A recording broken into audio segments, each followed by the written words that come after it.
వారికి విడుదల అయినా దడదడే.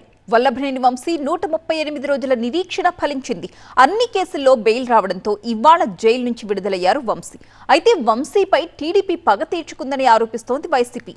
ఆయన్ని జైలుకు పంపించి రాక్షసానందం పొందారంటూ మండిపడ్డారు. వైసీపీ నేత గన్నవరం మాజీ ఎమ్మెల్యే వల్లభనేని వంశీపై 1 కాదు 2 కాదు ఏకంగా 8 కేసులు నమోదయ్యాయి. ఫిబ్రవరి 13న సత్యవర్ధన్ కిడ్నాప్ కేసులో వంశీని అరెస్టు చేశారు పోలీసులు. ఆ రోజు నుంచి వంశీపై కేసుల మీద కేసులు నమోదయ్యాయి. పీటీ వారెంట్లు తీసుకుని వంశీని విచారించారు పోలీసులు. సత్యవర్ధన్ కిడ్నాప్ కేసు, టీడీపీ కార్యాలయంపై దాడి, అక్రమ మైనింగ్, నకిలీ ఇళ్ల పట్టాల కేసుల్లో వంశీని ప్రశ్నించారు పోలీసులు. వంశీ మొత్తం 138 రోజులు జైలు జీవితం గడిపారు. జైల్లో ఉన్నప్పుడు ఆయన అనారోగ్యానికి గురయ్యారు. శ్వాస సంబంధిత సమస్యతో బాధపడ్డారు. అన్ని కేసుల్లో బెయిల్ కోసం కోర్టులను ఆశ్రయించారు. వంశీపై నమోదైన 8 కేసుల్లోనూ బెయిల్ మంజూరు కావడంతో వంశీ జైలు నుంచి విడుదలయ్యారు. అక్రమ మైనింగ్ కేసులో వంశీకి ఏపీ హైకోర్టు బెయిల్ ఇవ్వడంపై ఏపీ ప్రభుత్వం సుప్రీంకోర్టును ఆశ్రయించింది. మరోవైపు వంశీ బెయిల్ రద్దు కోసం ప్రభుత్వం ప్రయత్నించడంపై వైసీపీ నేతలు ఆగ్రహం వ్యక్తం చేశారు.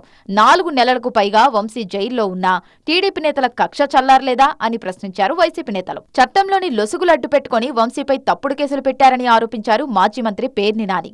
అనారోగ్యంతో ఉన్నా కూడా వంశీని టార్చర్ చేశారన్నారు ఆయన. ఏం చేస్తారు?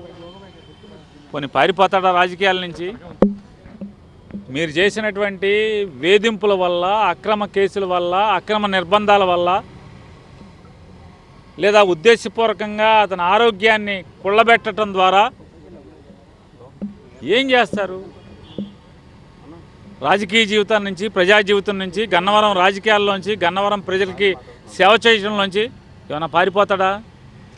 పారిపోడు కదా. గన్నవరం ప్రజల్లో వంశీకి సంవత్సరం తిరగకుండానే సానుభూతిని మూటగట్టి పెట్టించగలిగారు.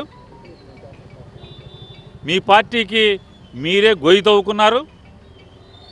మీ రాజకీయానికి మీరే చేతబడి చేసుకున్నారు.